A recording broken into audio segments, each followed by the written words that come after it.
எங்கெல்லாம் பில்கிரிம் நடக்குதோ, எங்கெல்லாம் பண்டிகை காலங்கள் இருக்கோ, அங்கெல்லாம் ஒரு விபத்து நடக்கும்.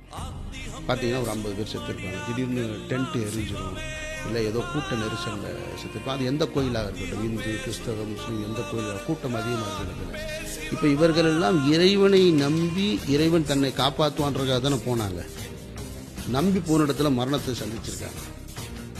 அப்படின்னா என்ன அர்த்தம்? எல்லாருக்கும் எல்லாம் எல்லா இடத்துலையும் நடக்கும்ன்றது. நீங்கள் பார் இடிஞ்சு விழுந்துச்சுன்னா நீங்கள் ஈஸியாக ஒரு கதை சொல்லலாம். இப்போ ஒரு பார் இடிஞ்சு விழுந்துச்சு, குடிச்சு கூத்தடிச்சிங்க, விழுந்துச்சு, போய் சேர்ந்துச்சுன்னு. கோயில் இடிஞ்சு செவர் இடிஞ்சு விழுந்து செத்தா என்ன சொல்லுவீங்க நீங்கள்? அப்போ கோயிலுக்கு இனிமேல் போவா தம்பியா? சொல்ல முடியாது இல்லையா?